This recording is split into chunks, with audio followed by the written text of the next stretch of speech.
Dans le monde du power scaling, un débat déchaîne les passions et divise les fans comme aucun autre. Saitama, le chauve au capuchon capable de terrasser n'importe quel adversaire en un seul coup. Face à son Goku, le guerrier Saiyan aux limites perpétuellement repoussées. Mais si l'on met de côté la hype pour analyser rigoureusement leurs faits d'armes, leurs mécanismes d'évolution et la structure métaphysique de leurs univers respectifs, la réalité du terrain se montre d'une clarté limpide. Pour comprendre la menace que représente Saitama, il faut se pencher sur son combat au sommet contre Cosmic Garou. C'est durant cette confrontation d'une échelle cosmique que Saitama dévoile la véritable nature de son pouvoir.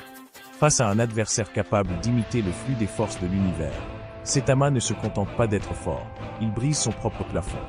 Le déclencheur de cette ascension fulgurante n'est autre qu'une charge émotionnelle inédite dans sa vie, provoquée par la perte tragique de Genon. Sous le coup de cette douleur et de cette rage, le manga nous montre explicitement un graphique d'évolution. La puissance de Saitama n'est pas infinie de manière instantanée, mais elle croît de manière exponentielle et accélérée à mesure que l'intensité émotionnelle grimpe. Ses éternuements détruisent la masse gazeuse de Jupiter, ses coups de poing de choc effacent des constellations entières sur le fond de l'espace, et sa vitesse dépasse la causalité même lorsqu'il remonte le temps. C'est le sommet absolu d'un être capable de dépasser ses limites dès lors qu'il est poussé à bout. Pourtant, dès que l'on bascule du côté de son Goku, l'échelle de mesure change radicalement de dimension. Pour saisir l'abîme qui sépare ces deux combattants, il faut remonter à l'affrontement fondateur entre Goku Super Saiyan God et Beerus, le dieu de la destruction. Lors de ce choc des titans, la simple répercussion de leurs poings générait des ondes de choc menaçant d'effacer instantanément l'intégralité du macrocosme du 7e univers. Or, cet univers n'est pas un espace classique, il englobe le monde mortel, le royaume des morts, le Hell, le paradis et le monde des Kaioshin, des dimensions distinctes et infinies. Mais le point crucial réside dans ce qui s'est produit juste après. Goku a absorbé la totalité de cette puissance divine directement dans sa forme de base, faisant du pouvoir du Super Saiyan God son nouveau standard minimal. Comme l'a si bien démontré et expliqué Goku Black lors de son affrontement contre les Saiyans, la biologie d'un pur souche ne cesse de s'adapter et de muter au rythme même de l'intensité du combat. La chair et le ki d'un Saiyan enregistrent la douleur et la pression pour élever leur plafond en temps réel. Aujourd'hui, la forme de base de Goku surpasse de très loin le niveau qu'il possédait en SSJ God face à Beerus. Si l'on applique à cette forme de base, déjà capable d'ébranler des structures multidimensionnelles, les multiplicateurs démesurés du Super Saiyan, puis du Super Saiyan Blue qui combine le ki divin à la maîtrise parfaite, jusqu'à l'Ultra Instinct, on atteint des sommets incalculables.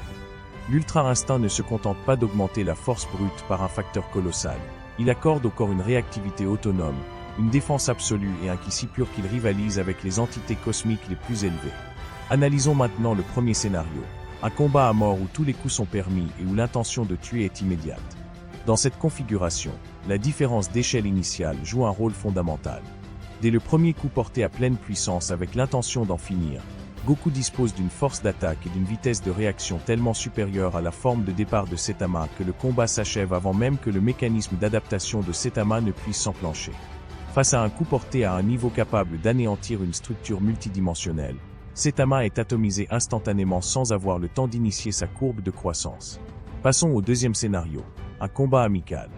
Dans ce contexte, les facteurs déclencheurs essentiels à la croissance exponentielle de Saitama sont totalement absents.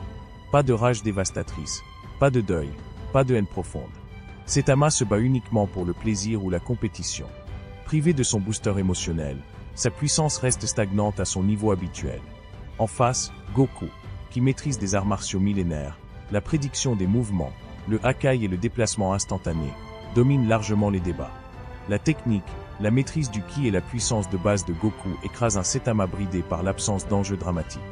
Reste enfin le troisième scénario, un combat prolongé où tous les facteurs d'évolution de Saitama sont réunis. Saitama commence à monter en puissance de manière exponentielle à mesure que la rage l'envahit. Mais ce que beaucoup oublient, c'est que Goku n'est pas un mur immobile. En tant que Saiyan, Goku évolue lui aussi au cœur d'un combat. Plus la pression s'intensifie, plus son ki réagit, exactement comme contre Kefla ou Jiren. Si Saitama parvient à pousser Goku dans ses derniers retranchements, cette pression extrême pourrait agir comme le catalyseur ultime pour le Saiyan, le déclenchement d'un nouveau palier ou d'un éveil de l'Ultra Instinct encore plus profond.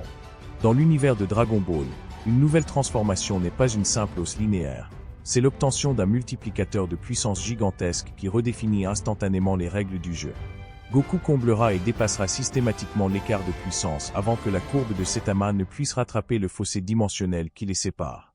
En conclusion, peu importe l'angle sous lequel on aborde cet affrontement titanesque, le résultat reste inchangé.